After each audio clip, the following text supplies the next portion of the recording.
সম্মানিত সুধী, আসসালামু আলাইকুম। আজকে ভূমিকম্প নিয়ে কিছু কথা বলার চেষ্টা করব ইনশাআল্লাহ। ইসলামে ভূমিকম্প সম্পর্কে স্পষ্ট কিছু দিক নির্দেশনা ও ব্যাখ্যা পাওয়া যায়, যা মূলত আল্লাহর কুদরত, সতর্কবার্তা, মানবতার পরীক্ষা একটি অংশ এবং তওবা ইস্তেগফার করার প্রতি উৎসাহ দেয়। ভূমিকম্প আল্লাহর কুদরতের নিদর্শন। আল্লাহ কুরআনে বারবার বলেছেন যে আকাশে ও জমিনে যা ঘটে সবই তার নিয়ন্ত্রণে। আল্লাহ বলেন, আকাশমণ্ডলী ও পৃথিবীতে রাজত্ব তারই, তিনি জীবন ও মৃত্যু দেন এবং সব কিছুর উপর তারই ক্ষমতা। সূরা হাদীদ আয়াত 2। অর্থাৎ ভূমিকম্পের মতো বড় ঘটনা মানুষকে আল্লাহর শক্তি ও নিয়ন্ত্রণের স্মরণ করে দেয়। কখনো সতর্কবার্তা, কখনো পরীক্ষা। ইসলামী পরিভাষায় ভূমিকম্প শাস্তি, সতর্কতা বা পরীক্ষা তিনটি হতে পারে। কোনটি তা শুধু আল্লাহ জানেন। কোরআনে উল্লেখ আছে, আমি অবশ্যই তোমাদের পরীক্ষা করব ভয়, ক্ষুধা, দরিদ্রতা, সম্পদের ক্ষতি ও প্রাণহানির মাধ্যমে। সূরা বাকারা আয়াত 155। হাদিসে সতর্কবার্তা। রাসূল সাল্লাল্লাহু আলাইহি ওয়াসাল্লাম বলেন, যখন কোনো জাতির মাঝে অশ্লীলতা ও পাপ বৃদ্ধি পায়, তখন ভূমিকম্প ও দুর্যোগ বৃদ্ধি পায়। তিরমিজি শরীফ। এটি শাস্তি নয়, সতর্কবার্তা, পাপ থেকে দূরে থাকা ও আল্লাহর দিকে ফিরে আসা।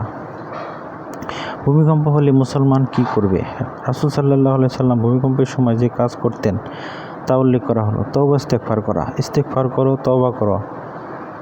দোয়া ও দান সদকা করা। বিপদ দূর করার জন্য দান সদকা প্রতি উৎসাহ দেওয়া হয়েছে।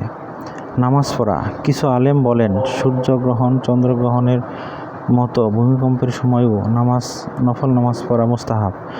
সাবধানতা অবলম্বন। ইসলামী জীবন রক্ষাকে সবচেয়ে গুরুত্ব বিবেচনা করে, তাই নিরাপদ স্থানে যাওয়া, আশ্রয় নেওয়া এসব ইসলামের নির্দেশনার মধ্যে পড়ে। ঈমানদারদের জন্য এতে উপকারও রয়েছে। দুর্যোগে ধৈর্য ধারণকারী ব্যক্তির জন্য আল্লাহ বড় পুরস্কারের প্রতিশ্রুতি দিয়েছেন। রাসূল সাল্লাল্লাহু আলাইহি ওয়াসাল্লাম বলেন, মুমিনের জন্য দুনিয়ার কষ্টগুলো তার গুনাহ মাফের কারণ। বুখারী শরীফ। আমাদের জন্য শিক্ষা। ইসলাম ভূমিকম্পকে পরিবর্তনের ডাক হিসেবে দেখে। পাপ থেকে ফিরে আসা, নামাজ, দোয়া বৃদ্ধি করা, অন্যদের সাহায্য করা, বিনয়ী হওয়া, আল্লাহর উপর ভরসা রাখা। ভূমিকম্পের সময় যে দোয়া পড়তে হয়। ভূমিকম্পের সময় বা কোনো প্রকার প্রাকৃতিক দুর্যোগে ভয় হলে যে দোয়াগুলো পড়লে ফল পাওয়া যায় সেগুলো নিম্নরূপ। যেমন ভূমিকম্পের সময় লা হাওলা ওয়ালা কুওয়াতা ইল্লা বিল্লাহ পড়া, আল্লাহু আকবার, লা হাওলা ওয়ালা কুওয়াতা ইল্লা বিল্লাহ, আল্লাহ মহান, আল্লাহ ছাড়া কোনো শক্তি নেই। ভয়, বিপদ ও অস্থিরতার সময় রাসূল সাল্লাল্লাহু আলাইহি ওয়াসাল্লাম এটি বেশি পড়তেন। তওবা ইস্তেগফার। আস্তাগফিরুল্লাহ রাব্বি মিন কুল্লি জামবি ওয়া আতুবু ইলাইহি, লা হাওলা ওয়ালা কুওয়াতা ইল্লা বিল্লাহ। আমি আমার প্রতিপালকের কাছে সব গুনাহের জন্য ক্ষমা চাই এবং তার নিকট তওবা করি। বিপদে ইস্তেগফার পড়া সবচেয়ে বেশি সুন্নাহ হয়ে এসেছে। হাসবুনাল্লাহি ওয়া নি'মাল ওয়াকিল। হাসবুনাল্লাহি ওয়া নি'মাল ওয়াকিল। আল্লাহ আমাদের জন্য যথেষ্ট, তিনিই উত্তম অভিভাবক।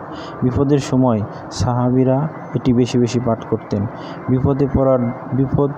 বিপদে পড়ার দোয়া হাদিসে আছে, ইয়া হাইয়্যু ইয়া কাইয়্যুম বিরহমাতিকা আস্তাগীস। হে চিরঞ্জীব, হে সর্বপালনকর্তা, তোমার রহমত প্রার্থনা করছি। আমিন। আসসালামু আলাইকুম।